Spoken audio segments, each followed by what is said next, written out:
Welcome everyone, क्या हाल चाल आप सभी लोग। So we are again back on DU Pariksha with our final lecture of this particular topic that is conductance. अब दो आपके बचेंगे, उनको भी जल्द से जल्द एनईपी वालों को निपटाया जाएगा एक आध दिन के ही अंदर। आई होप सब बढ़िया पढ़ाई चल रही होगी, बढ़िया आप लोगों की प्रिपरेशन चल रही होगी। लास्ट एग्जाम एक बार कल हो जाए तो फिर थोड़ा सा और ज्यादा कोशिश करेंगे। एक अपना यार जूनियर्स का भी रिकॉर्ड करना है तो उसका भी मुझे देखना होगा, उनका भी फिजिकल केमिस्ट्री का एक रहा हुआ है। तो तीन काम है अभी मोटे मोटे मेरे पास, तो देखते हैं कैसे जल्द से जल्द आज कल में। आज तो वैसे देखते हैं यार, पढ़ाई भी करनी पड़ेगी क्योंकि कुछ भी नहीं पढ़ा, ऐसे ही बैठा हूँ उसमें। मतलब काम बैठा हुआ नहीं, मतलब ये काम वाम में लगा हुआ था। पर हाँ ये है कि पता नहीं काइंड ऑफ कॉन्फिडेंस है, क्वांटम का पेपर देके कॉन्फिडेंस है तो आगे की कर लेंगे भाई साहब। मतलब कॉन्फिडेंस बूस्ट हुआ है काफी। लगा था कि यार मुश्किल होंगी चीजें, फिर करते गए थोड़ा काम भी करा, सवाल करते गए, कोशिश करते रहे, कोशिश जारी रही, तो एट द एंड ये रहा कि हाँ कंफर्ट जोन कहीं ना कहीं आ गया था क्वांटम में भी। तो यही यहाँ पर भी उम्मीद है कि इसमें भी आ ही जाएगा। आज का मतलब बहुत टाइम है, 6 7 8 घंटे हैं, देख लेंगे कुछ ना कुछ तो कर ही लेंगे। बाकी आप लोगों की दुआएं तो हमेशा साथ होती हैं। इसमें सबसे पहले मैं बोल दूं, हो सकता है कोई कमी पेशी हो जो कंडक्टेंस चैप्टर में, तो आपसे बहुत बहुत ज्यादा मैं क्षमा मांगना चाहूंगा। वैसे मैंने ड्यूरिंग द वन शॉट भी शायद बोला था कि इतनी ज्यादा मुझे पर्सनली सेटिस्फेक्शन नहीं आती कि यार कंडक्टेंस और सॉलिड स्टेट में, मतलब मैं पढ़ाने में कहीं ना कहीं ये वो चैप्टर थे जो मुझे लग रहा था कि यार ये पढ़ना नहीं है, बहुत बेकार चीज है, बस मैं रट के ऐसे ही जा रहा हूँ और मैं बस एग्जाम में लिख के आ रहा हूँ। मतलब शायद मैं भी अपने टाइम पे ज्यादा कुछ खास समझ के नहीं गया था। जो समझने वाले पॉइंट थे जैसे मोलर कंडक्टिविटी वगैरह के जो न्यूमेरिकल टाइप थे, वो आई होप उसमें आपको सही होगा। न्यूमेरिकल वाला पार्ट तो फिर भी आई वुड से कि मैंने डिसेंटली बताया है, जो इंपॉर्टेंट भी रहता है जिसमें डाउट भी आ सकते हैं। पर वो वाले पार्ट में मैंने ज्यादा कमी पेशी छोड़ने की कोशिश नहीं करी। पर जहाँ डेरिवेशन वैसी वाली बात है, वो मुझे खुद भी मतलब इस इन दोनों टॉपिक्स की बहुत वियर्ड लग रही। बाकी आपको पता ही है, पास में मैंने बहुत सारी डेरिवेशन वगैरह जो है वो कराई है चीजों को, मतलब जो मुझे आती नहीं समझ में, डिफिकल्ट भी हो भले ही पर आती नहीं, पर ये वियर्ड ही लगती नहीं। मतलब डिफिकल्ट भी नहीं बोलूंगा कि यार काइंड ऑफ वियर्ड सी है। मतलब क्या कर रहे हैं, क्यों यहाँ पर 1 सेंटीमीटर, मतलब कहना क्या चाह रहे हैं कि खाम कहीं 1 सेंटीमीटर लेट कर लो, कुछ अच्छा करवाओ तो मजा आएगा। तो वही यार, ये रटने वाली चीज काइंड ऑफ ही होगा। हुई डेरिवेशन कौन सी याद करने वाली। अब आप सवाल दोगे तो वो होगा भाई, हाँ उसमें दिमाग लगेगा, हो सकता है कुछ आप बढ़िया इनोवेशन कर दो, जिसकी मैंने ड्यूरिंग द लेक्चर बात भी करी है। तो आई होप पढ़ाई वढ़ाई बढ़िया चल रही होगी। आप लोग जैसा भी हो मुझे बताइएगा। आपके बस एग्जाम्स एंड ही होने वाले हैं तो फिर कुछ ना कुछ सोचते हैं यार। अगर आप में से कोई ना भी इंटरेस्टेड हो, जैसे मैं पहले ही बता चुका, कुछ बच्चों के मैसेज भी आए हैं कुछ ना कुछ करने के लिए साथ में, या आप लोग भी कुछ खुद कुछ कर रहे हो, कुछ बिल्ड करने की कोशिश कर रहे हो, कोई यूट्यूब चैनल बना रहे हो, भले ही व्लॉग टाइप का बना रहे हो, कुछ भी कर रहे हो, कुछ भी कंट्रीब्यूशन चाहिए तो आई एम ऑलवेज देयर। बिल्कुल करिए यार, मैं बोलूंगा खाली बस मुंह उठा के मत बैठिए, कुछ ना कुछ अदर देन स्टडीज जरूर करिए, क्योंकि वही एट द एंड काम आएगा। आप 9 प्लस सीजीपी ले आए, बिलीव मी बहुत ज्यादा इंपैक्ट नहीं होगा। मतलब ये नहीं कह रहा बिल्कुल वेस्ट है, बहुत ज्यादा इंपैक्ट नहीं होगा जितना इन सारी चीजों का होगा। मैं इस बात को मानता हूँ, जो मैंने रियलाइज भी किया है। आप देख लीजिएगा, मतलब जो 9 पॉइंटर्स वगैरह होते हैं उनका मतलब पढ़ाई वढ़ाई में ऑब्वियसली अच्छे होते हैं तभी वो करेंगे। पर उससे बहुत ज्यादा इन कॉलेज आप जो भी 9 सीजीपीए वगैरह है बहुत अच्छी जो ला रहे हैं, उनकी मुझे बहुत रिस्पेक्ट है, क्योंकि भाई पढ़ाई बहुत ज्यादा, मतलब बहुत अच्छे से वो पढ़ाई करते हैं, काफी चीजें आती हैं, काफी लोगों को स्कोर करने की भी एबिलिटी होती है, तो वो भी वहां पर काम आती है। तो वो है मतलब एक क्या, ठीक है स्कोर लाना चाहिए, अच्छी बात है। पर अगर आप थोड़ा सा कम पढ़ के कुछ और चीजों में दिमाग लगा रहे हैं तो वो मुझे लगता है बहुत ज्यादा बेटर है, क्योंकि कहीं ना कहीं रियल लाइफ में वही चीज काम आएगी। मतलब स्कूल तक बढ़िया लगता था कि हाँ स्कूल में तो आ जाओ भाई, टॉप मारेंगे, कोई आए तो सही हमसे ऊपर, वो वाला सीन था। पर अब थोड़ा सा है कि नहीं, अब और भी चीजें हैं, और भी चीजें देखेंगे, साथ साथ करेंगे, काफी कुछ करेंगे, मल्टी टैलेंटेड बनने की कोशिश भी करेंगे। बाकी पता नहीं गलती भी हो सकती है, नहीं भी होगी, कुछ ना कुछ सीखने को जरूर मिलेगा। और चीजें करिए, क्योंकि ये आप 12 साल से करते हुए आ रहे हैं पढ़ाई, तो कुछ नया ट्राई करने की कोशिश करिए, देखिए कुछ क्या होता है, क्या एक्सपीरियंस मिलेगा, मजा जरूर आएगा, इतना मैं आपको बता रहा हूँ। और ऑब्वियसली कोई पैसे वैसे लगने वाले नहीं खास, मतलब के यार मेरे पास कुछ लोग सोचते हैं पैसे नहीं, भाई पैसे कुछ खास लगने वाले नहीं है। एज सच कोई इन्वेस्टमेंट मैं ऑनेस्टली बताऊं तो बहुत ज्यादा कुछ भी चीज नई सीखने में या करने में कोई ज्यादा पैसे लगने की वो नहीं होती। कि हम काफी लोग सोचते हैं स्टार्टअप करेंगे भाई पैसे नहीं है, अच्छा ठीक है भाई वो नहीं है, कुछ और ऐसी चीज देखिए वो होता है कि हाँ मतलब बहुत सारी चीजों में पैसे चाहिए। तो आप जॉब ही देख लीजिए, कुछ पार्ट टाइम जॉब देखिए भाई, कहीं ना कहीं काम करने की कोशिश करिए। कुछ तो आप में ऐसा हो कि कोई आपको भले ही 1000 500 रुपए दे, मतलब कुछ तो आप कमाएंगे। आई होप सो आप मेरी भावनाओं को समझ पा रहे होंगे मैं क्या कहना चाह रहा हूँ। कहीं ना कहीं मेजरली बात जो आ रही है घूम फिरा की आ रही है अपस्किलिंग की। कुछ ना कुछ सीखिए, करिए, और करता ही रहता हूँ मैं भी कुछ ना कुछ अदर देन दिस, और चीजें भी मैं सीखता रहता हूँ। बताया रखा है मैंने, जो बच्चे हैं हमारे रेगुलर उनको पता है क्या क्या बात होती है, और बाकी काफी उनसे डिस्कशन भी होता है। तो यही कुछ ना कुछ करिए, मैं आपको बस यही पुश कर रहा हूँ, कुछ ना कुछ करिए, बताइए मुझे कि हम ये कर रहे हैं, मैं आपको इनपुट दूंगा, मैं कहूंगा और इसको आप करिए, करना चाहिए नहीं, हो सकता है कुछ कुछ आप चाहते हैं लोग कि यार पता लग जाए कि ये करना चाहिए या नहीं। अपनी एनालिसिस करेंगे, मैं बताऊंगा किस तरीके से आपको एनालाइज भी करना चाहिए कि ये करना चाहिए या नहीं। काफी कुछ जो मैंने अपने सीखा है वो मैं शेयर करूंगा, क्योंकि आप सभी लोग छोटे भाई बहनों की तरह है मेरे। तो बिल्कुल मैं आप लोगों के लिए हमेशा जब भी हो do DM on the Telegram. तो स्टार्ट करते हैं अपने लेक्चर को, लंबा ज्ञान हो गया काफी। हम बढ़ा दें वो अपने डीबाई हकल ऑन सागर थ्योरी की तरफ। तो यहाँ पर हमने दो इफेक्ट्स के बारे में बात करी थी इन द वीडियो लेक्चर। एक एसिमेट्रिक इफेक्ट था और एक हमारा था इलेक्ट्रोफोरेटिक इफेक्ट। तो एसिमेट्री में यही था हमारे पास, इनिशियली जब हमारी इलेक्ट्रिक फील्ड नहीं होती तो हमारे पास एक सिमेट्रिकल आयनिक एटमोस्फेयर आपके सामने है, जैसे कि ये हमने बना रखा था। दिस इज योर आयनिक और सिमेट्रिक वाला हिसाब किताब, ठीक है। अब इसके बाद यहाँ पर हम देख सकते हैं जैसे इलेक्ट्रिक फील्ड आएगी तो लोग अपने अपने घर जाने लगेंगे। मतलब घर इन द सेंस की एक जो नेगेटिव चार्ज आयंस होंगे वो कहेंगे हमें जो है वो पॉजिटिव चार्ज इलेक्ट्रोड की तरफ जाना है, जो पॉजिटिव वाले होंगे वो कहेंगे हमें इलेक्ट्रिक वो सॉरी नेगेटिव की तरफ जाना है, क्योंकि वही आपका अट्रैक्टिव फोर्स पे डोमिनेंट हो जाएंगे। फिर हमारे पास यहाँ पर एसिमेट्री आ जाएगी, इसकी हमने बात करी थी। अब यहाँ पर सिनेरियो ये रहता है कि जब ये इस तरफ भाग रहा होगा तो इसको कोई पीछे से खींच रहा होगा। सर कैसी बातें कर रहे हैं? इन द सेंस कि इसको पीछे से क्या ये एनायंस अट्रैक्ट नहीं कर रहे होंगे? सर बिल्कुल कर रहे होंगे। सर वो तो यहाँ भी कर रहे थे। तो बेटा यहाँ सिनेरियो था क्योंकि सारे के सारे काइंड ऑफ इक्वल डिस्टेंस पे थे, सारे के सारे जो है वो एक दूसरे को कैंसिल कर रहे थे, क्योंकि वेक्टर है फोर्स। तो वेक्टर आप समझ लीजिए सारे के सारे जो vector in such a manner arrange थे एट सर्टेन एंगल्स कि वो एक दूसरे को कैंसिल कर रहे थे। बट यहाँ पर ऐसा नहीं होगा क्योंकि अब पीछे की तरफ डोमिनेंस हो गई, यहाँ पर ये लोग ज्यादा आ गए। तो अब ये कहेंगे भाई हम खींचने की कोशिश कर रहे हैं। यहाँ पर क्या था, ये कह रहा था मैं खींचूंगा, वो कह रहा था मैं खींचूंगा। उन्होंने कहा चलो कोई नहीं खींच सकता। सिमिलरली ये कह रहा था मैं खींचूंगा, ये कह रहा था मैं खींचूंगा। दोनों नहीं खींच पा रहे थे क्योंकि आयन सेम ही उसके होंगे ना बेटा। क्लोराइड है तो ये भी क्लोराइड, ये भी क्लोराइड। तो दैट्स हाउ थिंग्स हैपन। अब यहाँ पर क्यों ये हो गया, तो यहाँ पर ये इस तरफ जाने लगेगा और ये फोर्स लगेगा, तो यहाँ पर कहीं ना कहीं यहाँ पर एक ड्रैग जनरेट हो जाता है, जिसके बारे में बात यहाँ करी थी ड्यू टू एसिमेट्रिक इफेक्ट। फिर इलेक्ट्रोफोरेटिक की बात करी थी कि जो हमारा एनायन या कैटायन है, क्योंकि किसी सॉल्वेंट में ही सोल्यूशन लेते हैं तो उसको काफी ज्यादा परेशानी होती है, क्योंकि वो किसी सॉल्वेंट के थ्रू ही जा रहा है and there is a high probability हम वाटर ही लेते हैं, तो वो वहां पर उस पर्टिकुलर सॉल्वेंट से इंटरेक्शन करने लगेगा, वो कहीं और बिजी हो जाएगा। अगर वो कहीं और बिजी हो गया तो जो उसका मेन मोटिव था वो उस तरफ नहीं जा पाएगा। दैट मीन्स यहाँ पर ये कहीं ना कहीं एक और ड्रैग, आपको काइंड ऑफ ड्रैग देखने को मिलेगा। तो यहाँ पर थर्ड हमने फिर विस्कस इफेक्ट की बात करी थी। तो इसके बाद फिर हमने ये इक्वेशन लिखी थी, यहाँ पर किस तरीके से इक्वेशन बनी थी। यहाँ पर ऑन कंसिडरिंग सब कुछ वैसे इससे आता नहीं, पर हाँ इक्वेशन याद होनी चाहिए, कभी भी आई पूछी जा सकती है। फिर हम यहाँ पर आए नहीं थे, अब यहाँ पर मैं लेके आऊँ अपना के कपूर साहब की किताब का कटआउट। तो यहाँ पर आप देख सकते हैं Debye Huckel Onsager theory के अकॉर्डिंग क्या होता है। ईच आयन हमारे पास जो है सराउंडेड बाय आयनिक एटमोस्फेयर, ठीक है। नेट चार्ज, ठीक है ये बात हो गई। स्फेरिकल हो गया, ठीक है। सिमेट्रिकल हो गया। In absence of any disturbing factor such as the, जैसे कि पोटेंशियल या फिर मैं बोलना चाहूँ इलेक्ट्रिक फील्ड। जैसे ही आपने पोटेंशियल अप्लाइड करा वैसे ही आपको कुछ चीजें नजर आई देखने को, दैट इज आपका जो है वो कि दीज इफेक्ट जो हो रहे हैं, क्या इफेक्ट था हमारे पास कि यहाँ पर डिस्टॉर्ट हो गया atmosphere, decrease in speed of ions हो गई। ये सभी चीजें क्यों हो रही हैं? Because of the two effect, that is one is this asymmetric effect जिसको रिलैक्सेशन भी, and then the second one is your electrophoretic effect, जो आपके सामने लाऊं। कितना प्यारा यहाँ पर डायग्राम बना था, फील्ड ऑफ और फील्ड ऑन का दोनों का केस आप सभी की आंखों के सामने यहाँ पर है। क्या हो रहा है यहाँ पर आप देख सकते हैं, डिस्टॉर्शन हो रही है किसकी, सिमेट्रिकल नेचर वाले की। फिर यहाँ पर नो लॉन्गर यूनिफॉर्म, जो फोर्स की बात इन्होंने करी है। ग्रेट कहाँ पर है, पीछे की साइड ज्यादा है, दैट इज ये इस तरफ जाना चाह रहा है पर इसको कोई पीछे की तरफ रोकना चाह रहा है, तो कहीं ना कहीं पीछे की तरफ डोमिनेंस है। दैट इज आप यहाँ देख सकते हैं सभी बराबर से, ये बहुत प्यारा डायग्राम। जितना ये लोग फोर्स लगा रहे हैं उतना ही ये वाला हिस्सा लगा रहा है। पर अगर मैं बात करूं यहाँ पर जितना यहाँ से फोर्स लगता हुआ आपको नजर आएगा वो अलग ही पता लग रहा है यार कितनी ज्यादा होगी, और यार छोटी सी। तो नेट आपका जो है वो पीछे की तरफ फोर्स जनरेट हो जाएगा, तो यहाँ पर आपकी ऑब्वियसली स्पीड लोअर ही होगी। इतना आपको पता ही है। आप बाकी फिजिकल में तो मैं लगाऊंगा नहीं यहाँ बैठ के।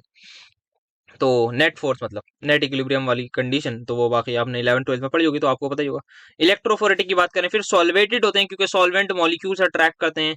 फिर क्यों होते हैं, डाइपोल्स वगैरह बना के दिखा दिएगा diagram. Stationary medium but in which यहाँ पर हमारे पास क्या होती है, ions of the atmosphere and so on. यहाँ पर यही सारी बात करी गई, इसको हमने बोल दिया इलेक्ट्रोफोरेटिक इफेक्ट। इससे होता क्या है, वही होता है कि आयन को डिफिकल्टी हो जाती है कहीं ना कहीं मूव करने में थ्रू आउट द सोल्यूशन। ये यहाँ पर बात करी गई। तो ये आपका हो गया, इसकी कोई डिस्कशन की जरूरत नहीं है। यहाँ पर आते हैं इस पर्टिकुलर सवाल पर, that is your from moving boundary method. अभी अभी हमने जस्ट देखा, क्या निकालना है पहले, यहाँ पर ट्रांसपोर्ट नंबर निकालना है। वो क्या होता है, हमने बात करी थी L into A into C, that is concentration in gram equivalent. पर अगर मैं लीटर में ले लूं तो नीचे 1000 नहीं लगाऊंगा, अगर ml में लूंगा तो 1000 लगाऊंगा। सभी लोग इस बात से इत्तेफाक रखते हैं, सर बिल्कुल आपने सही कहा। तो यहाँ मैं 1000 नहीं लगा रहा, मतलब लॉजिकल ये चीज जो है वो ग्राम इक्विवेलेंट पर लीटर में। मतलब मैं इसको चुपचाप नॉर्मेलिटी बोल देता हूँ। और divide by Q upon F, F मैं यहाँ पर इसलिए लिख रहा हूँ क्योंकि अगर मैं एफ नहीं लिखता तो मैं बोल देता कि L A C by Q F, मतलब क्यू फेरेडेज में आ रही है डायरेक्टली, मतलब 96500 से मैं मान के चलता कि मुझे एट दिन बाद में मल्टीप्लाई करना है, फिर मैं फेरेडेज में आंसर लाता, फेरेडे यूनिट्स में आंसर लाता। आई होप समझ में आ रही होगी, समझ में आ रही होगी ये बात। ठीक है, देख लेते हैं। तो यहाँ अगर मैं देखूं क्या क्या चीजें मुझे यहाँ पर गिवन है, दैट इज एल ए सी। सबसे पहले यहाँ पर मैं देख सकता हूँ क्या मुझे लेंथ गिवन है, सर बिल्कुल गिवन है। क्या मुझे एरिया गिवन है, सर बिल्कुल गिवन है। क्या मुझे यहाँ पर कॉन्सेंट्रेशन गिवन है, सर बिल्कुल गिवन है। पर यह आपको गिवन है नॉर्मेलिटी, तो दिस इज योर नॉर्मेलिटी। ठीक है, नाउ हमें निकालना क्या है, हमें ट्रांसपोर्ट नंबर निकालना है, और transport number is going to be your unitless quantity. सभी लोग मानते हैं, हाँ सर बिल्कुल मानते हैं। तो यहाँ पर अगर मैं देखूं L into A will be my length into area, जो मेरा किस में हो जाएगा, सेंटीमीटर क्यूब में। पर अगर मैं नॉर्मेलिटी की बात करूं तो कहीं ना कहीं है मोल्स पर लीटर में होती है या मोल्स पर डीएम क्यूब में होती है।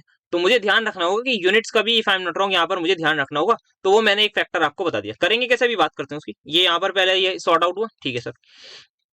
फर्दर आते हैं क्यूब बाय एफ पर। अच्छा सर ये सिल्वर क्यों दे रखा है, ये क्या हिसाब किताब हुआ। तो सिल्वर आप याद करिए इसीलिए दिया है क्योंकि हमारा था फैराडेज लॉ, जो कहता था अमाउंट ऑफ इलेक्ट्रिसिटी जो आपकी होती है, जिसको हमने क्यू बाय एफ से लिखा था या आई टी बाय एफ से लिखा था, वो हमने बोला था किसके इक्वल होता है, मोल्स इंटू एन फैक्टर के। ये बात हमने करी थी, हाँ सर। तो अगर मैं देखूं एन फैक्टर मेरा कितना है, 1 है। और मैं मोल्स की बात करूं, क्या मैं मोल्स निकाल सकता हूँ, सर बिल्कुल निकाल सकते हैं, given weight by molecular weight. तो क्या यहाँ से मेरे पास क्यू बाय एफ की वैल्यू आ गई, सर बिल्कुल आ गई। तो ये इसीलिए था। और डायरेक्ट सवाल ये जो आपकी स्क्रीन पर है 2 बार आया हुआ है, एक बार 6 नंबर में, एक बार 4 नंबर में। और ये सवाल आपकी के एल कपूर साहब की किताब में ही मौजूद है, तो वहां पर देख लीजिएगा। काइंड ऑफ 5.11 पॉइंट शायद 12 करके कुछ एग्जाम्पल है। उसके नीचे भी एक आध बड़ी एग्जाम्पल था, वो देखिएगा, पर वो थोड़ा लेंदी टाइप सा है। पर मतलब पीवाईक्यू में नहीं आया, पर ऐसे कह रहा हूँ, देख लीजिएगा, नजर मार लीजिएगा, क्या पता दिख जाए। बाकी मतलब लग तो नहीं रहा मतलब आएगा, ऐसे बोलूँ। बाकी अगर आप बुक देख रहे हैं तो हाँ, मतलब नजर मारते हुए चलिएगा चीजों पर क्या हो रही है, कैसे हो रही है। तो यहाँ पर क्या बात चल रही थी, यहाँ पे मैंने क्यू बाय एफ निकाल लिया। अब इसको सॉर्ट आउट करते हैं, थोड़ा सा कोशिश करते हैं। तो एक तरीका ये है, मैं ऐसा करते हैं, यहाँ पर डिवाइड बाय अगर मैं 1000 कर लूँ तो मुझे डायरेक्टली एमएल में सब कुछ मिल जाएगा। हाँ सर बात तो आप सही कह रहे हैं, अगर मैं डिवाइड बाय 1000 कर लूंगा तो काइंड ऑफ मुझे एमएल में मिल जाएगा। यहाँ पर आप देख सकते हैं मुझे दे रखा है यहाँ पर 0.100 नॉर्मल है। नॉर्मलिटी को लिख सकता हूँ मोल्स पर लीटर, हाँ जी सर। तो यहाँ पर मोल्स पर लीटर, और 1 लीटर में क्या होता है, 1000 ml। और 1000 ml is my simply equal to किसके इक्वल होते हैं, आपके सेंटीमीटर क्यूब के। 1 ml is equal to 1 centimetre cube, simple सी चीज है। हाँ सर बात तो आप सही कह रहे हैं। तो लगा देते हैं, इसको खत्म करते हैं। लेंथ दे रखी है 7.5, ए दे रखा है 1.24, ये दे रखी है 0.1।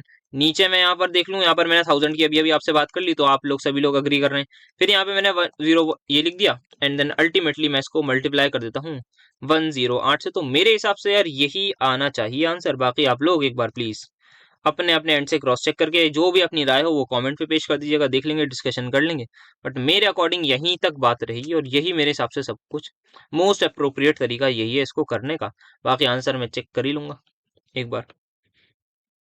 बाकी के एल कपूर को जरूर रेफर करिएगा, यहाँ पर लिख भी दूं यार, के एल कपूर, के एल के में से जरूर देखिएगा। If I am not wrong 5.1.11 करके कुछ होगा, उस एग्जाम्पल को देखिएगा। और मैंने अपलोड भी कर दी थी आज एग्जाम देने के बाद, मैंने मुझे याद आया था, तो मैंने कहा उसको अगर अपलोड कर दें, जो पढ़ने वाले होंगे वो पढ़ लेंगे। बाकी प्लीज मैं रिक्वेस्ट कर रहा हूँ देख लिएगा एक बार।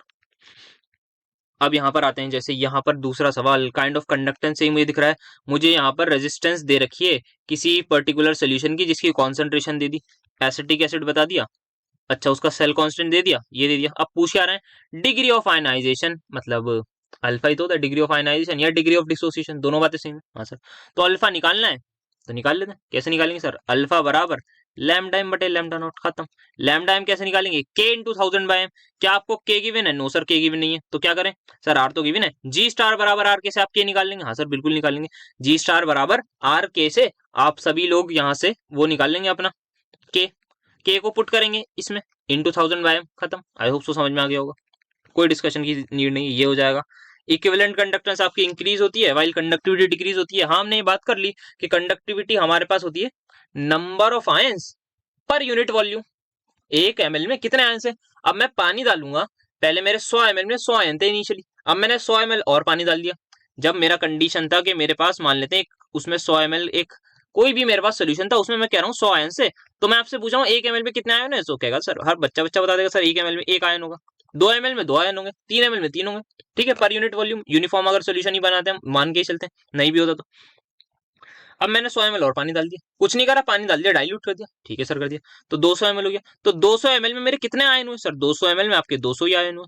बिल्कुल सर, अच्छी बात है, सॉरी सर, 100 आयन हुए मतलब, क्योंकि और फिर यहाँ पर अगर हम देखें तो 1 ml में कितने सर? आधा आयन हुआ, मतलब नंबर ऑफ आयन्स पर यूनिट वॉल्यूम आपके डिक्रीज हो गए।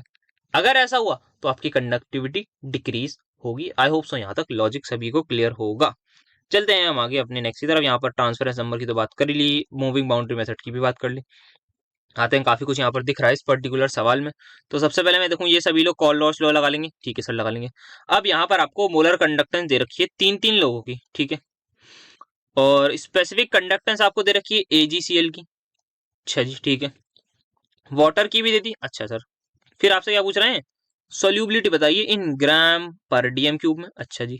और मोलर वेट आपको दीजिए। तो यहाँ पर ये चाह कुछ नहीं रहा है, बस यही चाहते हैं कि आप सबसे पहले बैठ के लैम्डा m निकाल लीजिए इन तीनों इक्वेशन की मदद से। AgNO3 का AgCl का निकल जाएगा, वहां से निकल जाएगा। इस वाले को आपको वही करना है, 1 + 3 - 2, सिंपल सा वही है साहब। अगेन 1 + 3 - 2 करके आप निकाल लेंगे क्या? AgCl की मोलर कंडक्टिविटी। के पता है हमें क्या सर? के हम यहाँ से निकालेंगे ना, इससे माइनस करके, हाँ के निकाल लिया जाएगा बिल्कुल आराम से, तो के निकाल लिया जाएगा। उसके बाद क्या होगा? इन दो 2.68 को माइनस कर देंगे, इससे 0.86 माइनस कर देंगे 2.68 में से, तो आपका निकल गया के। 1000 आपको पता, ये निकालने की जरूरत नहीं है। मोलैरिटी क्या मुझे दे रखी है? के इंटू 1000/m, सर वही तो निकालनी है, हाँ वो एस सोल्यूबिलिटी निकलेगी। पर सोल्यूबिलिटी इस टाइम पर किसमें निकलेगी? That will be my moles per litre में। और सभी को याद होगा कि अगर मुझे मोल्स पर लीटर को कन्वर्ट करना है किसमें? ग्राम पर DM³ या ग्राम पर लीटर, दोनों बातें सेम ही होती हैं। तो क्या करना पड़ेगा? तो सर आपको मोलर वेट से क्या करना पड़ेगा? जल्दी से मुझे बताइए सर।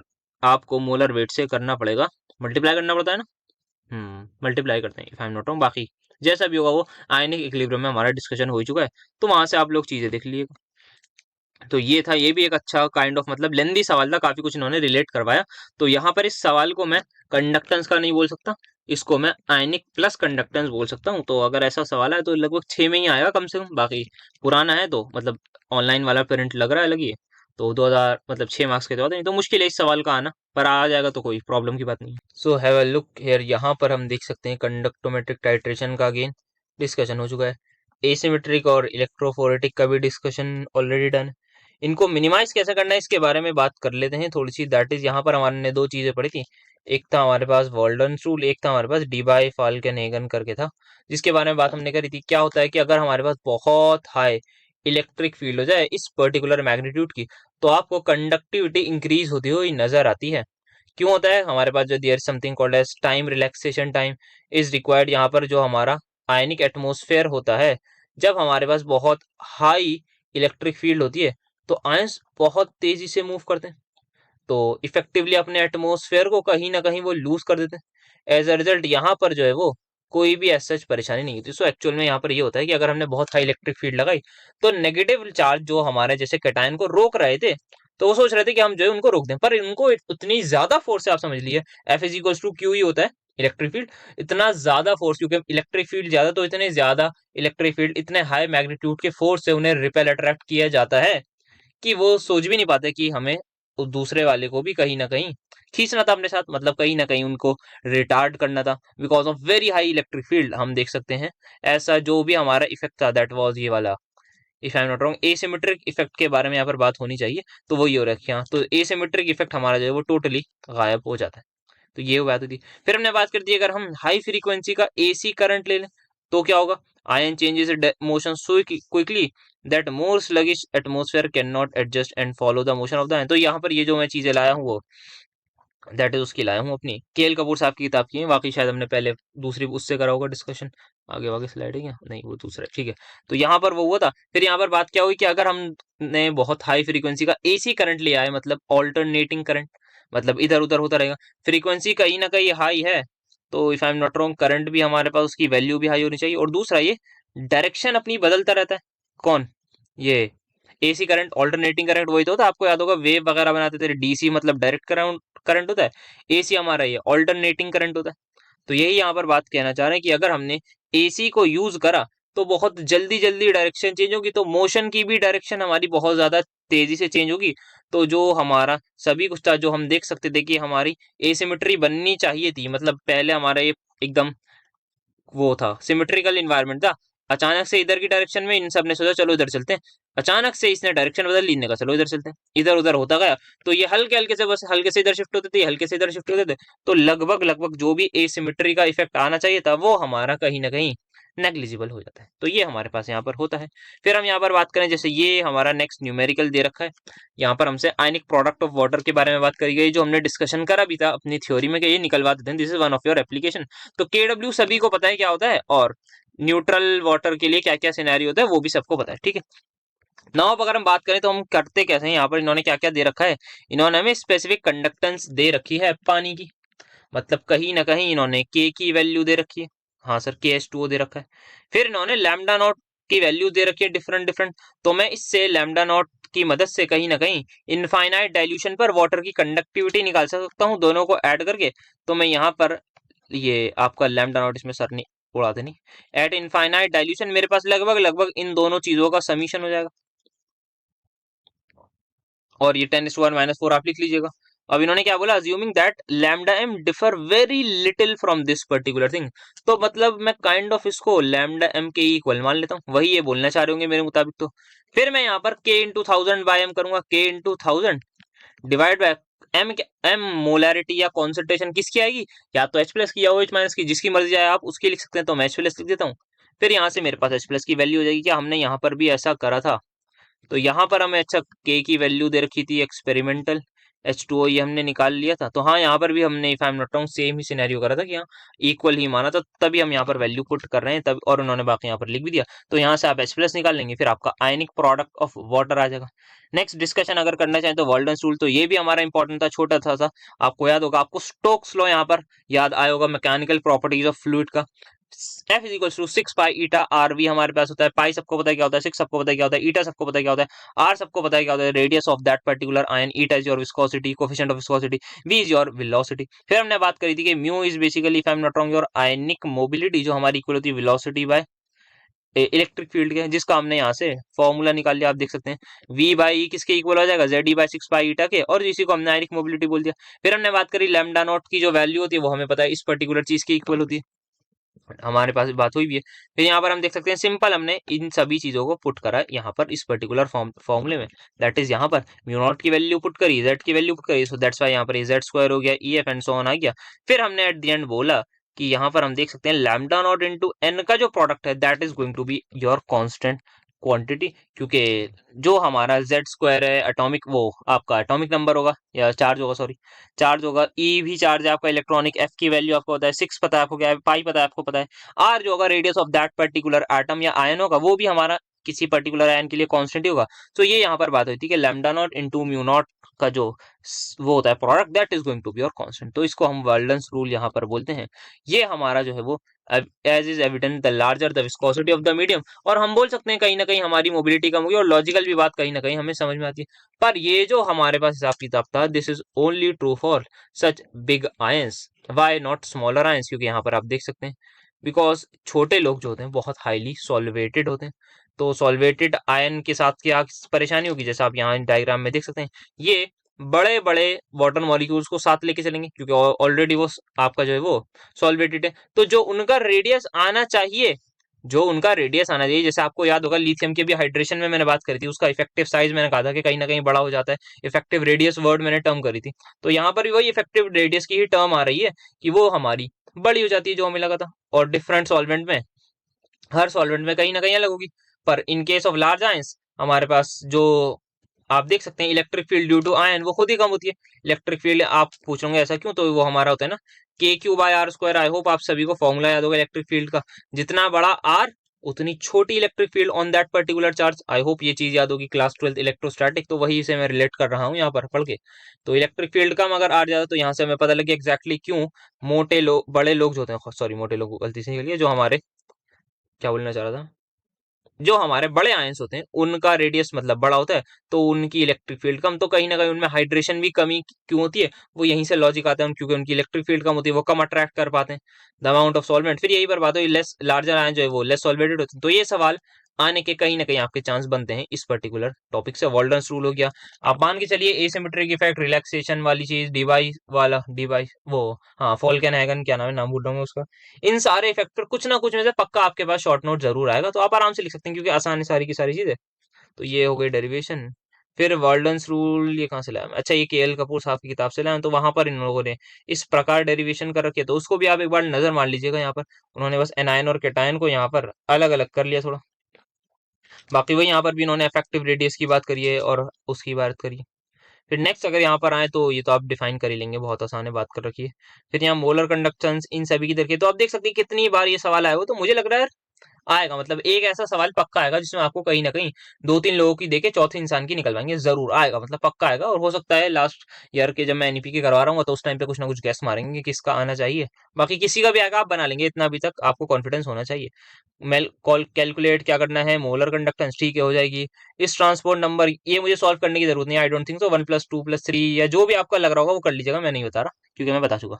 तो आप को बताना है ट्रांसपोर्ट नंबर क्या molar conductivity at infinite dilution से रिलेटेड होता है। द आंसर इज, बताइए, होना तो चाहिए यार, क्योंकि ये क्या होता है, ट्रांसपोर्ट नंबर इज बेसिकली कितना एक पर्टिकुलर आयन चार्ज को कैरी कर रहा है, और वो क्या मोलर कंडक्टिविटी पे डिपेंड करेगा, करना तो चाहिए इनफाइनाइट डाइल्यूशन पर, मेरे हिसाब से ये करना तो चाहिए बिल्कुल। बाकी देखते हैं आगे इसका डिस्कशन करेंगे, आई थिंक जब डेरिवेशन करवा रहे होंगे वहां पर बात करेंगे इसकी फिलहाल। तो फिर यहाँ पर ये क्या है आपका एक्सप्लेन करना है कंडक्टर में, ठीक है हो जाएगा, हो चुका, मतलब मूविंग बाउंड्री भी हो चुका, तो काफी सारी चीजें आप देख सकते हैं ऑलरेडी कर चुके हैं। आगे बढ़ते हैं और कुछ चीजों पर नजर मारते हैं। देन वी हैव यहाँ पर मोलर एंड इक्विवेलेंट कंडक्टेंस के बारे में बताना है, जो ऑलरेडी डिस्कस्ड है। बाकी अब सब कुछ काफी कुछ जो है वो कहीं ना कहीं रिपीटेड चीजें ही नजर आएंगी। जैसे अब यहाँ पर इन्होंने 3 एप्लीकेशंस के बारे में बोल दिया, एक को बोल दिया कि आप डिटेल में बताइए, तो काइंड ऑफ आपको जाना है, जैसे आयनिक प्रोडक्ट ऑफ वाटर हो जाती है एक एप्लीकेशन आपकी। देन आपकी एक आध एप्लीकेशन और अल्फा वाली है, degree of dissociation of weak acid वाली हो जाती है। तो यही कुछ है, और एक और अभी अभी बात करिए सॉल्युबिलिटी वाली हो जाती है। तो इनको इनके बारे में बताना है और एक आध को बस थोड़ा सा लंबा डिराइव कर देना है। देन यहाँ पर वॉल्डन्स रूल के बारे में तो खैर बात ही हो गई, ये एसिमेट्रिक इफेक्ट की बात हो गई, ग्रॉथस मैकेनिज्म के बारे में यहाँ पर बात हो गई। अब नॉर्मली हाई क्यों होती है इनकी, इंपॉर्टेंट चीज है ये, और या अमोनिया वाले में से कुछ ना कुछ आ सकता है, may be not directly but कुछ ना कुछ रिलेटेड उससे सवाल बहुत हाई चांसेस है। देन ये तो आई थिंक डिस्कस कर लिया था, हाँ ये वाला कोबाल्ट वाला जो कॉम्प्लेक्स गलत बना रखा है। Factors on which transport number depend है व्हेन मूविंग बाउंड्री मेथड से बताना है। आयनिक मोबिलिटी को हमें एक्सप्लेन करना है, तो आयनिक मोबिलिटी क्या होती है, simply speed acquired by an ion under unit potential gradient. और ये पोटेंशियल ग्रेडियंट क्या होता है हमारे पास, जो भी हमारे पास पोटेंशियल है वो, या फिर आप बोल दीजिए total potential in unit distance, 1 centimetre, या फिर आप बोलना चाहिए कि 1 सेंटीमीटर की लेंथ अगर हमारे पास है, तो उस लेंथ के अराउंड हमारा कितना पोटेंशियल डेवलप हो पा रहा है उसको हम बोल देते हैं अपना पोटेंशियल ग्रेडियंट। ये हमारा इसका पूरा फॉर्मूला था, तो ये हमारी बेसिक डेफिनेशन हो गई आयनिक मोबिलिटी। फिर हमने एब्सोल्यूट आयनिक मोबिलिटी के बारे में यहाँ पर बात करी थी, आयनिक मोबिलिटी एट इनफाइनाइट डाइल्यूशन के बारे में बात करी थी, तो ये यहाँ पर डिस्कशन रहे थे। देन यहाँ पर ये एक इंपॉर्टेंट सवाल बन सकता है कि मेटेलिक कंडक्टेंस जो है वो डिक्रीज हो जाती है, वाइल इलेक्ट्रोलिटिक कंडक्टेंस जो है वो इंक्रीज होती है विद राइज ऑफ टेम्परेचर। तो सबसे पहले इंक्रीज के बारे में बात करते हैं। तो सभी को पता होगा मेटालिक और इलेक्ट्रोलिटिक कंडक्टेंस होती क्या है। सर मेटल मतलब जो मेटल में होती है हमारे पास, अच्छा इन दोनों का डिफरेंस भी एक बार देख लीजिएगा, कहीं अगर मैंने नहीं लिखवाया तो कहीं ना कहीं आपको मिल जाएगा, इन दोनों का डिफरेंस देख के जाइएगा।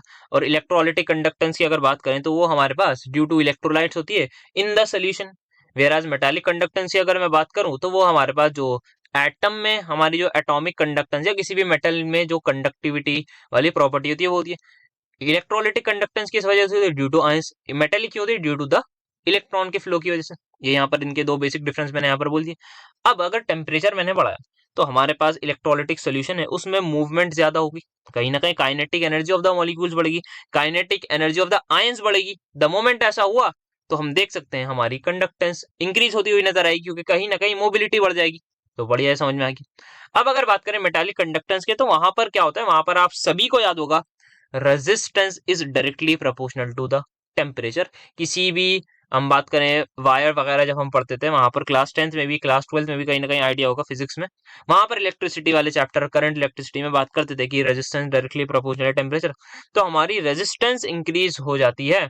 तो अगर रेजिस्टेंस इंक्रीज हो गई तो अल्टीमेटली हमारी रेजिस्टेंस और कंडक्टेंस एक दूसरे की वही है इनवर्स, तो हमारी डिक्रीज हो जाएगी। बाकी इसको थोड़ा सा और एक्सप्लेन किया जा सकता है कि रेजिस्टेंस हमारी इंक्रीज हो जाती है, उसके बारे में थोड़ा सा और लिखा जा सकता है, वो बता सकते हैं जो भी उसका एक्चुअल रीजन होगा। बाकी हाँ, मेन यही है कि रेजिस्टेंस ही बताना होगा, तो वहीं से हमारा रिलेट हो जाएगा। हमारा जो इलेक्ट्रॉन का फ्लो है उनको कहीं ना कहीं रेजिस्टेंस मिलती है, तो वही हमारे पास जो है वो बढ़ जाती है।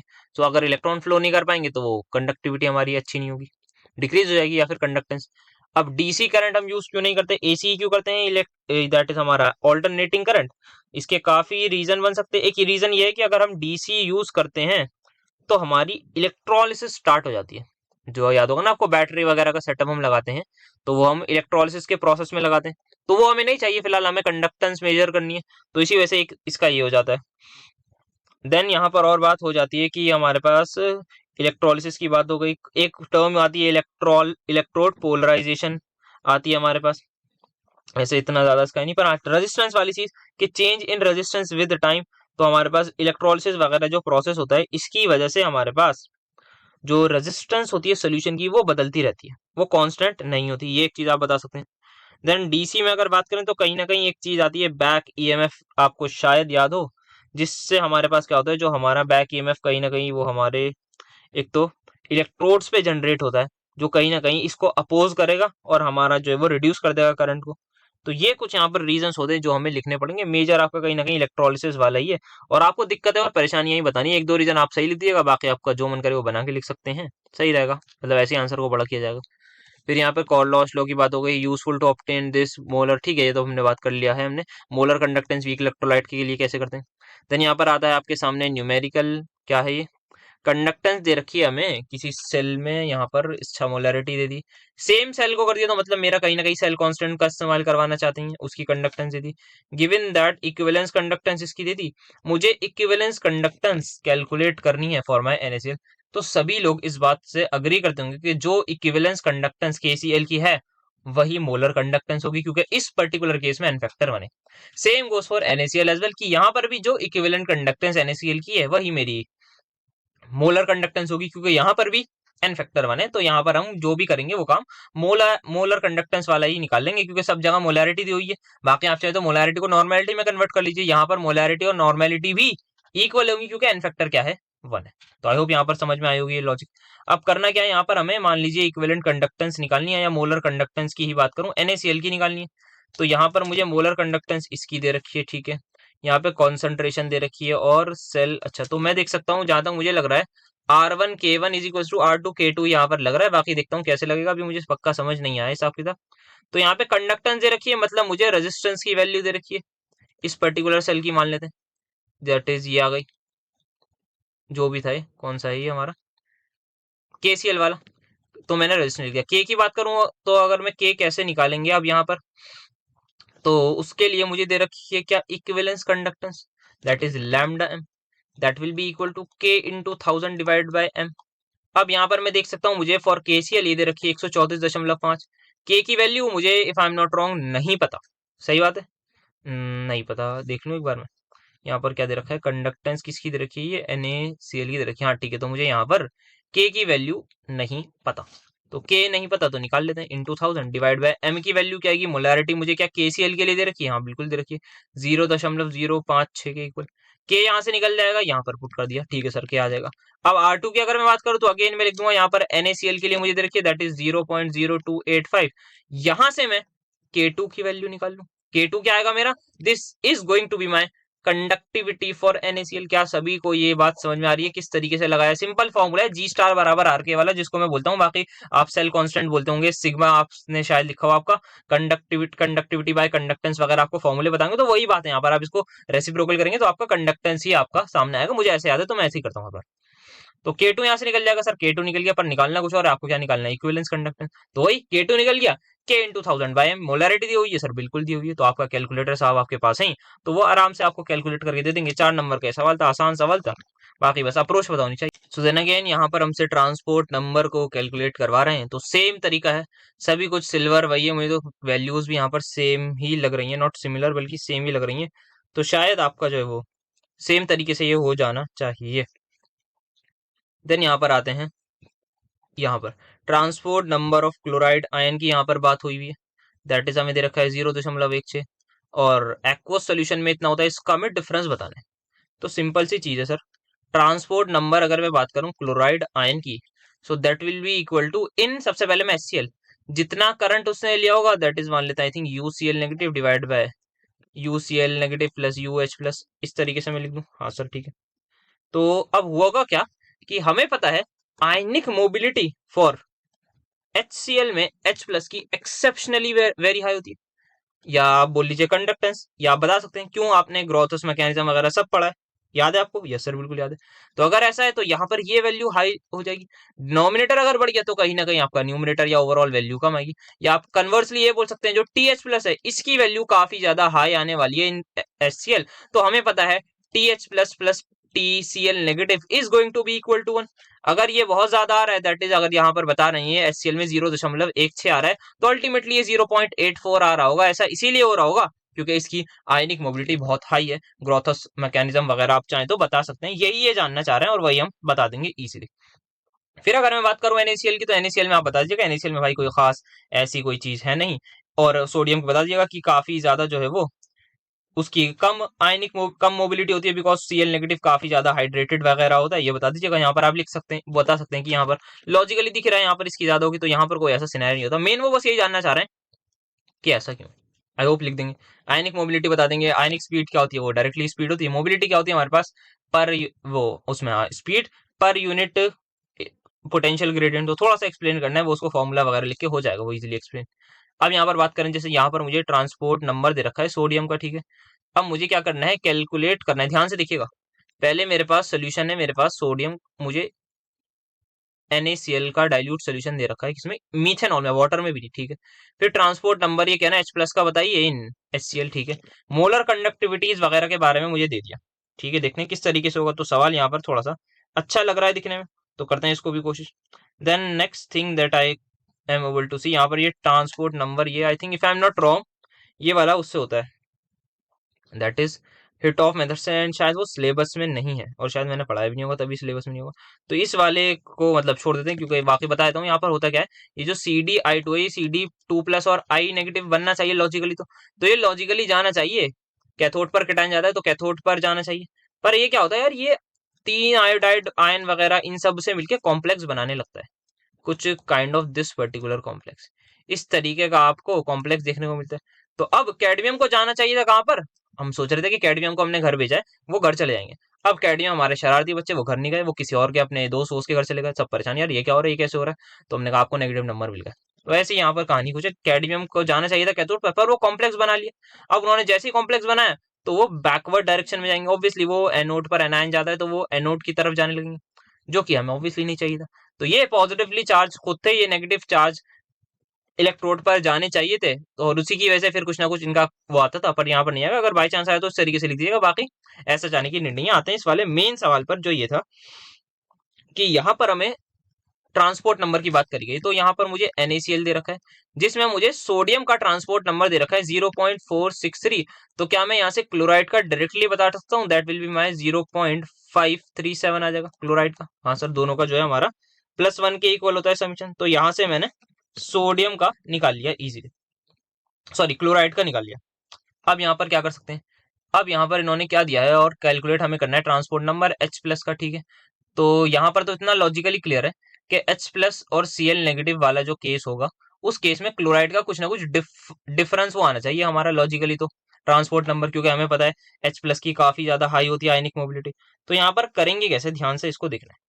तो कैन आई से एक चीज कि NaCl में हमारे पास अगर मैं बात करूं, Na पॉजिटिव और Cl नेगेटिव में ब्रेक डाउन होगा, सिमिलरली H जो होगा H प्लस और Cl नेगेटिव होगा। यहाँ पर जो इसकी आयनिक मोबिलिटी होगी एट इनफाइनाइट डाइल्यूशन, और यहाँ पर इसकी कुछ आयनिक मोबिलिटी होगी एट इनफाइनाइट डायल्यूशन वो हमेशा सेम रहेगी, क्योंकि मुझे लैम्डा इन्फिनिटी से यहाँ पर रिलेट करना पड़ेगा। हाँ सर, तो यहाँ पर एक फॉर्मूला हमारे पास, आई होप आप सभी को याद होगा, transport number of Na positive is going to be equal to lambda of Na positive. शायद बताया या नहीं बताया, पर अब बता देता हूँ आपको। किसी भी आयन का ट्रांसपोर्ट नंबर निकालना है तो इसकी उसकी mobility divided by total ionic total mobility of that particular salt, ये हमारा फॉर्मूला याद रखिएगा। तो यहां से मुझे एनायन का कैटायन का दे रखा है 0.463। क्या मुझे सोडियम की आयनिक मोबिलिटी दी हुई है? तो यहाँ पर मुझे सोडियम की तो नहीं दी हुई, पर हाँ NaCl की दी हुई है। तो मुझे NaCl की मैं मल्टीप्लाई करूंगा, मेरे सामने यहाँ पर लैम्डा ऑफ Na पॉजिटिव आ जाएगा। क्या ये बात सभी को समझ में आई? यस सर, आ गई। पर इससे हुआ क्या यहाँ पर, इसके बारे में हमें डिस्कशन करना पड़ेगा। तो आई थिंक समवॉट लाइक ये मेरे पास आ जाएगी, सोडियम की मेरे पास आ जाएगी आपका 44.86 आ जानी चाहिए, लगभग लगभग इसी के आसपास, ठीक है। अगर मेरे पास सोडियम की 44.86 है और मेरी NaCl में पूरे की 96.9 है, तो क्या मैं क्लोराइड की निकाल सकता हूँ? बिल्कुल निकाल सकता हूँ। तो यहां से मेरे पास डायरेक्टली क्लोराइड की आयनिक कंडक्टिविटी आ जाएगी अप्रोक्सीमेटली 52 के इक्वल। आई होप सो ये चीज यहाँ पर क्लियर होगी। तो अब ये चीज है जो मेरी कॉमन रहेगी, ट्रांसपोर्ट नंबर मेरा चेंज हो जाएगा, ट्रांसपोर्ट नंबर मेरा चेंज हो जाएगा, पर आयनिक कंडक्ट या molar conductivity at infinite dilution वो चेंज नहीं हुई। क्या इस बात से सभी लोग अग्री करते हैं या नहीं? सर बिल्कुल करते हैं अग्री। तो बस यही कंसेप्ट मैं यहाँ पर लगा रहा हूँ। अब मैं ऊपर वाले सिनेरियो में देख सकता हूँ, यहाँ पर मुझे HCl की molar conductivity at infinite dilution दे रखी है, मैंने Cl नेगेटिव की निकाल ली, मुझे पता है 52 है लगभग। तो H की डायरेक्टली मैं यहाँ से लिख दूं 140। सर बिल्कुल लिख दीजिए। अब क्या निकालना है? अब निकालना क्या था, ये तो transport number of H plus निकालना है। तो वो मैं यहाँ से बोल सकता हूँ 140/192। आई होप सो सभी को आसान लगा होगा सवाल और मजा आया होगा। तो लगभग लगभग 0.7273 के इक्वल आ जाएगा, आपका ये आंसर आ जाएगा। बढ़िया सवाल था, आई होप सो कुछ सीखने को मिला होगा। अभी तक ये एक ही बार शायद मुझे दिखा है, एक आध बार ये सवाल, बाकी ज्यादा ये बिल्कुल नहीं दिखा।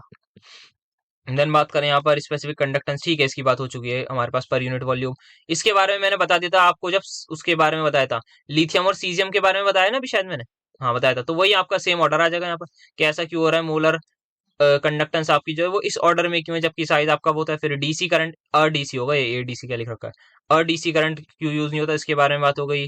फिर यहाँ पे फैक्टर्स हम बात कर सकते हैं कंडक्टेंस की, हाँ वही आपका इलेक्ट्रोफोरेटिक इफेक्ट, एसिमेट्रिक इफेक्ट के बारे में। फिर यहाँ पर अगर हम हाई फील्ड या हाई फ्रीक्वेंसी लगाते हैं उसके बारे में हमने दो वो पढ़े थे ना, वीन इफेक्ट, वीन इफेक्ट नहीं नहीं दूसरा नाम था, Debye falcon Falcon eigen effect था, और एक और हमने जो पढ़ा था। देन यहाँ पर अगर मैं बात करूं तो यहाँ मुझे क्या दे रखा है, एक कंडक्टेंस सेल दे रखा है, उसको मैंने KCl से फिल करा, कंडक्टेंस निकाली। अब कैल्शियम क्लोराइड से फिल करा तो ये निकल के गया, सभी लोग समझ गए यहाँ से आपको G स्टार की बात हो रही, सेल्स कांस्टेंट निकलवाएंगे? सर बिल्कुल निकलवाएंगे। तो यहाँ पर अगर मैं देखूं, यहाँ पे मैं डेटा बना लेता हूँ, एक मुझे दे रखा है KCl का डेटा और एक मुझे दे रखा है कैल्शियम क्लोराइड का डेटा। जो जो भी दे देते हैं मैं जल्दी से यहाँ पर लिख लेता हूँ, आप लोग भी ऐसा करिएगा, एक सवाल थोड़ा फॉर्मली हो जाएगा। यहाँ पर आ गया, यहाँ पे मुझे रेजिस्टेंस दे दी 410, ठीक है।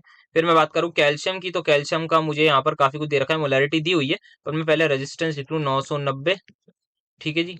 और यहाँ पर मुझे दी हुई है व्हाट शुड आई से, अच्छा यहाँ पर इसकी स्पेसिफिक कंडक्टेंस भी दी हुई है 0.00189।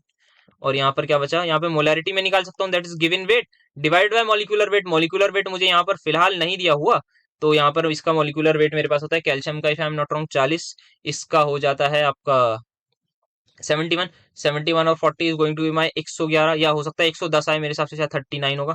और फिर मैं 500 ml है तो यहाँ पे वॉल्यूम से मल्टीप्लाई कर दूंगा, ऊपर 1000 से, क्योंकि मुझे लीटर में करना है। ये मेरी यहाँ पे मोलैरिटी आ जाएगी, ठीक है आ गया ये भी। और क्या निकाल सकते हैं, तो ये यहाँ पर है, अब देखने में पूछा गया सबसे पहले सेल कांस्टेंट, तो यहाँ पे मैं बोल सकता हूँ G स्टार बराबर R के। तो क्या G स्टार बराबर R के यहीं से निकल जाएगा? हाँ सर यहीं से ही निकल सकता है, यहाँ से नहीं निकल सकता क्योंकि यहाँ पर K नहीं दे रखा। फिर यहाँ पर क्या बात करी इन्होंने, कहा बताओ आप specific conductance and molar conductance of calcium chloride. तो यहाँ पे मुझे सबसे पहले K की वैल्यू निकालनी है, क्या वो डायरेक्टली यहाँ से निकल जाएगी? बिल्कुल सर, आपको यहाँ से G स्टार मिल गया, G स्टार से कर लीजिए, ये 410 इंटू दिस बराबर 990 इंटू दिस करके आपका आ जाएगा आंसर, बिल्कुल आराम से आ जाएगा। फिर क्या मोलर कंडक्टेंस भी निकल सकती है? सर बहुत आसानी से निकल सकती है, जब K निकल गया तो K इंटू 1000 बटे ये वैल्यू आ जाएगी। आई होप सो सभी को समझ आ रहा होगा, बाकी इसको दिखा दूं, ये आ जाएगा 1/10, इससे ये गया और यहाँ पर आपका आ गया। तो मोलैरिटी आपकी यहाँ पर आ रही है 0.2 मोलर, खत्म आपका। बहुत सिंपल सा सवाल था, यहाँ पर 990 मोलर किसने लिखा, ओ माय गॉड यहाँ पर। तो यहाँ पर ही आएगा। तो आई होप समझ में आ रहा होगा, जल्दी जल्दी करो, मैं मतलब इतना टाइम लगा ना आपको एग्जाम में भी ऐसे क्वेश्चन को करते, ये 4.5 नंबर आपके फ्री के हैं। आपको याद होगा जनरली आपको जो टाइम लगता है ना एक 5 नंबर का सवाल करने में, जिसमें लिखना विखना हो, 15 नंबर के क्वेश्चन में जनरली जो 15 नंबर का होता है उसमें आधा घंटा लग जाता है, बल्कि ज्यादा भी लग जाता है। अगर आधा घंटा लेना तो आप 6 सवाल आराम से कर लेंगे। तो आपको पता होगा आपसे कुछ कुछ छूट भी जाता है, कुछ कुछ आते भी नहीं ऑब्वियसली। पर अगर आप आधे घंटे की पेज से चले 30 मिनट पर क्वेश्चन, मतलब जो 3 पार्ट होते हैं उसके 15 मार्क्स अगर आप 30 मिनट में करेंगे तो आपका बहुत बढ़िया पेपर का है। और ये जो 4.5 नंबर का सवाल है या 5 नंबर का जो भी आएगा, 5 मिनट से ज्यादा नहीं लगेंगे इसको। तो आपके पास जो 10 नंबर बचेंगे, बाकी आपके पास बहुत टाइम होगा। तो आप देख लीजिए इन सवालों की इंपॉर्टेंस। अच्छा, मोलर कंडक्टेंस किसकी ज्यादा होगी, तो बात हम यहाँ पे कर सकते हैं। एक तो यहाँ पर क्लोराइड यहाँ पर भी है, क्लोराइड यहाँ पर भी है, पर हमें पता है Li पॉजिटिव और Na पॉजिटिव के बारे में, वहीं से आंसर आ जाएगा। आई होप सो आप लॉजिक समझ गए होंगे, क्या आपको लगाना है, क्या बताना होगा। ये साहब Li पॉजिटिव का जो हिसाब किताब होता है वो एक्वस सॉल्यूशन में होता है, दैट इज। अच्छा, यहाँ पर कोई क्या सर आपको कैसे बताया एक्वस की बात हो रही है, क्योंकि यहाँ इन्होंने मोलर कंडक्टेंस बोल दिया, तो कहीं ना कहीं ये कॉन्सेंट्रेशन पर आ गए। अगर कॉन्सेंट्रेशन पर आ गए तो इन्हें पानी में डालना ही पड़ेगा, ठीक है। तो यहाँ से पता लगा। फिर Cl नेगेटिव HCl NaCl में दोनों का भी हमने ये तो न्यूमेरिकल फॉर्म में आया है। तो इंपॉर्टेंट सवाल लग जा रहा है, शायद पिछली बार नहीं आया था। मैंने भी मतलब अपने टाइम पे जब मैं कर रहा था, पता नहीं मुझे PYQs वगैरह में खास दिखा नहीं था। अब जब मतलब वैसे तो मैं कोई खास करे नहीं थे, आप लोगों के लिए ज्यादा बना ढूंढने वूढने, वरना अपने टाइम पे जो मिल गया वो कर लिया करते थे। तो ये बात थी, क्या बात थी, हाँ क्लोराइड वाली। ये मुझे काफी बार दिख रहा है, हो सकता है आपके पेपर में आ जाए इस टाइप का, क्योंकि पिछले साल नहीं था ये पेपर में, शायद उससे पिछले साल भी नहीं था। फिर यहाँ पर ट्रांसफरेंस नंबर, ये तो हमने बहुत बार डिस्कस कर रखा है। तो ये कुछ चीजें थी, आई होप अभी तक सब कुछ मजा आ रहा होगा। बची हुई चीजों को भी देखते हैं बस। जैसे हैव अ लुक, यहाँ पर ये हमारी डेरिवेशन थी, इसके बारे में हमने किस तरीके से कैरी फॉरवर्ड किया था उसको देख लीजिएगा। हमने अज्यूम किया था कि जो सारे के सारे आयंस हैं, मान लेते हैं वो 1 सेंटीमीटर का की लेंथ और 1 सेंटीमीटर की ब्रेथ के उसमें है, दैट इज क्यूब टाइप में। फिर हमने वहीं पर 1 वोल्ट का लगा दिया था अपना, बताया था कि वोल्टेज जो है हमारा 1 वोल्ट आएगा। देन हमने at the end I is equal to K तक हमने प्रोसीड करा था। ये लेक्चर में डिस्कस कर रखिए। फिर लेक्चर वो कहा था कि हमारे पास जो है हम हमारी जो कॉन्सेंट्रेशन है let it be as C gram equivalent per centimetre cube, तो सेंटीमीटर क्यूब यहाँ पर लिया था। एंड एट द एंड हम यहाँ से कंडक्टिविटी की एग्जैक्ट वैल्यू तक पहुंच गए थे। लैम्डा नॉट इंटू सी से हमने मल्टीप्लाई कर दिया था, जो हमारा होता भी है फॉर्मूला। देन यहाँ पर ये सिनेरियो रहा, एंड देन अल्टीमेटली आप देख सकते हैं यहाँ पर इस तक पहुंच गया था मैं, दैट इज कंडक्टिविटी को मैंने आयनिक के फॉर्म में लिख दिया था। तो म्यू नॉट सी एन, ये आपकी जो आयनिक मोबिलिटी बहुत बेकार डेरिवेशन लगती है, पता नहीं मुझे पर्सनली भी। केएल कपूर में भी एग्जैक्टली कुछ साफ सुथरी दी हुई नहीं थी, तो इसलिए मैंने कहा यार यही वाली ले लो।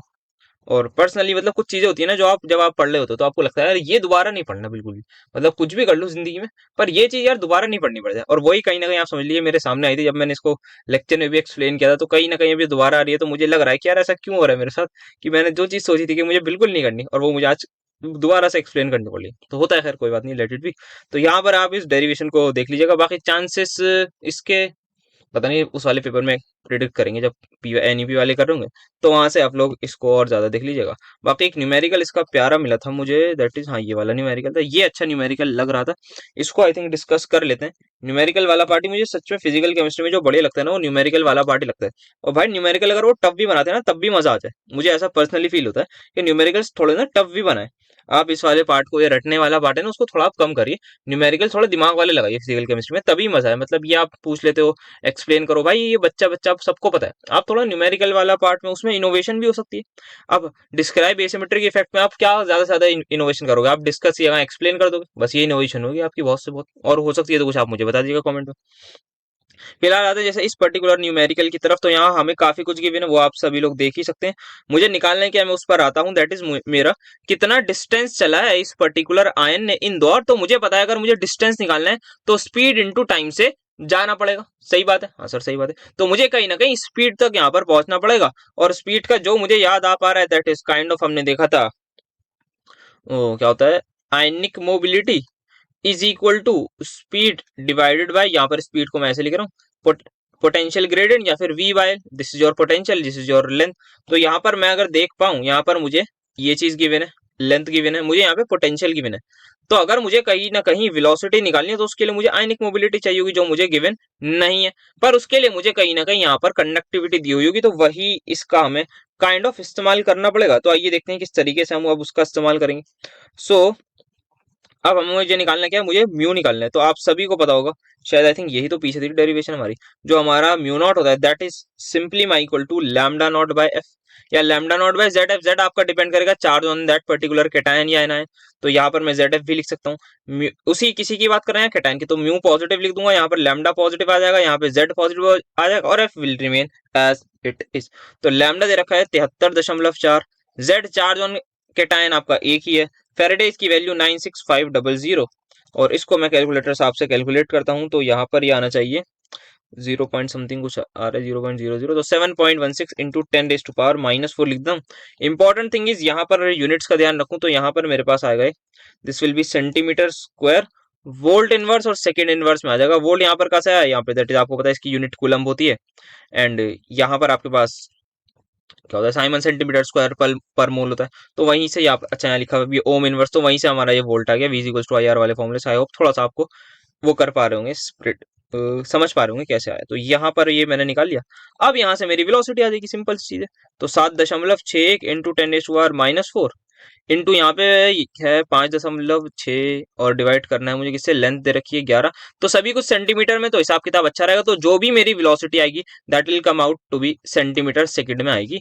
और उसको अगर मैं कैलकुलेट करना चाहूँ तो ये आ जाएगी दिस डिवाइड बाई दिस, 7×5 = 35 और वो तो कैलकुलेटर साफ से करते हैं।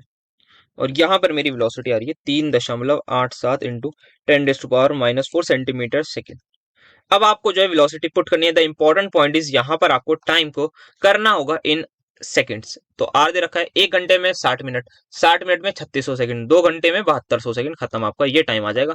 आई होप सो आप इजीली इसको आप कैलकुलेट कर सकते हैं। तो ये अच्छा सवाल एक मैं बोलूंगा है, ये आना भी चाहिए। और शायद मुझे लास्ट 2 ईयर में एक बार भी नहीं दिखा, तो प्रोबेबिलिटी यही आपको पेपर में दे दें कि यार चलो किसी की नहीं पूछ रहे, हम आपको आपसे ही पूछ लें।